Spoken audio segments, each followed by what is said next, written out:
കൊട്ടാരക്കര ഗണപതി ക്ഷേത്രത്തിൽ കരിപ്രസാദം നിർമ്മിച്ചത് കൃത്രിമമായി. പ്രസാദം നിർമ്മിച്ചിരുന്നത് എങ്ങനെയെന്നറിയാൻ രാസപരിശോധന നടത്തും.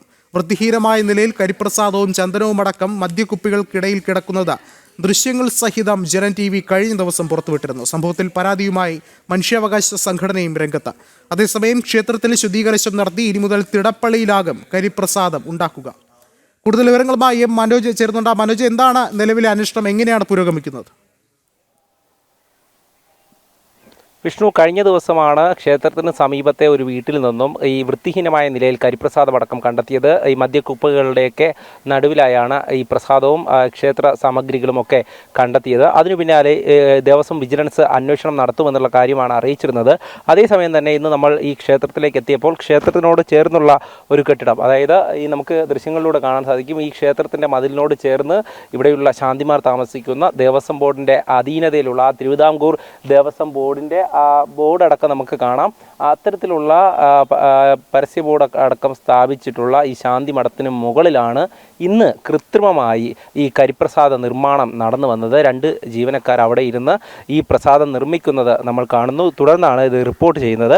ഈ റിപ്പോർട്ട് ചെയ്തപ്പോഴാണ് നമുക്ക് അവിടെ നിന്നും കൃത്യമായി മനസ്സിലാക്കാൻ സാധിച്ചത്, ഈ കറുത്ത പൊടി, അതായത് പ്ലാസ്റ്റിക് കവറിൽ കൊണ്ടുവരുന്ന കറുത്ത പൊടി ഉപയോഗിച്ചാണ് ഇവർ ഈ കരിപ്രസാദം ഉണ്ടാക്കുന്നത്. കൊട്ടാരക്കര ഗണപതി ക്ഷേത്രത്തെ സംബന്ധിച്ചിടത്തോളം പ്രധാനപ്പെട്ട പ്രസാദമാണ് കരിപ്രസാദം. സാധാരണയായി ഗണപതി ഹോമം കഴിഞ്ഞ ശേഷം ആ ഗണപതി ഹോമത്തിന് ഉപയോഗിച്ചിട്ടുള്ള ദ്രവ്യങ്ങൾ കൊണ്ടാണ് കരിപ്രസാദം ഉണ്ടാക്കി ഭക്തർക്ക് നൽകേണ്ടത്. ഇവിടെയാണ് ഈ ഗണപതി ഹോമമൊക്കെ നടക്കുന്നത്. ഇവിടെ തന്നെ അത് നൽകുവാനുള്ള ഒരു സംവിധാനം ഉണ്ട്. പക്ഷേ ഈ ഭക്തർക്ക് നൽകിയ കരിപ്രസാദം അത് ഇത്തരത്തിൽ കൃത്രിമമായി ഉണ്ടാക്കിയതാണ് എന്നുള്ളതാണ് കണ്ടെത്തിയിരിക്കുന്നത്. ഇതുമായി ബന്ധപ്പെട്ട് ദേവസ്വം അധികൃതർ അവിടെ എത്തിയിരുന്നു, പോലീസ് എത്തിയിരുന്നു. ആ കെട്ടിടം ഇപ്പോൾ പൂട്ടി താക്കോലുമായി ദേവസ്വം അധികൃതർ പോയിരിക്കുകയാണ്. ഇതുമായി ബന്ധപ്പെട്ട ദേവസ്വം ബോർഡിൻ്റെ അന്വേഷണം ഉണ്ടാകുമെന്നാണ് അറിയിച്ചിട്ടുള്ളത്. ദേവസ്വം പ്രസിഡന്റിനെ നേരിട്ട് ഇവിടെ നിന്ന് ഭക്തജനങ്ങളൊക്കെ വിളിച്ചു. എന്തായാലും ഇത് റിപ്പോർട്ട് നൽകുന്നതിനനുസരിച്ചാകും നടപടിയെന്നാണ് മനസ്സിലാക്കുന്നത്. ശക്തമായിട്ടുള്ള പ്രതിഷേധമാണ് ഭക്തജനങ്ങളുടെ ഭാഗത്തു നിന്നും ഉയർന്നു വരുന്നത്.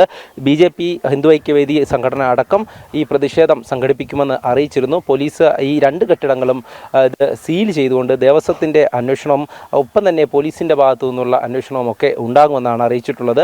എന്തായാലും ഈ സാഹചര്യത്തിൽ ദേവസ്വം ബോർഡിൻ്റെ കൈകളിൽ നിന്നും ഹൈന്ദവ ക്ഷേത്രങ്ങളെ മോചിപ്പിക്കണമെന്നത് തന്നെയാണ് ഹിന്ദു സംഘടനകൾ ആവശ്യപ്പെടുന്നത്. കാരണം ഇത്തരത്തിലുള്ള ക്രമക്കേടുകളും തട്ടിപ്പുകളും ഈ അഴിമതിയും ഒക്കെ ഇങ്ങനെ തുടർന്ന് വരുമ്പോൾ എന്തിനാണ് ഭക്തർ ഇനിയും ദേവസ്വം ബോർഡിനെ വിശ്വസിക്കുന്നത് എന്നുള്ള കാര്യമാണ് ചോദിക്കുന്നത്. ഇവിടെ എത്തുന്ന ഓരോ ഭക്തരെയും വഞ്ചിക്കുന്ന ഒരു പ്രവൃത്തിയാണ് ഇവിടെ നടന്നു വന്നിരിക്കുന്നത്. കാരണം കൊട്ടാരക്കര ഗണപതി ക്ഷേത്രത്തെ സംബന്ധിച്ചിടത്തോളം ഈ ഇന്നത്തെ ദിവസം ശനിയാഴ്ചയും നാളെ ഞായറാഴ്ചയും ഒക്കെ വലിയ ഭക്തജനത്തിരക്ക് അനുഭവപ്പെടുന്നുണ്ട്.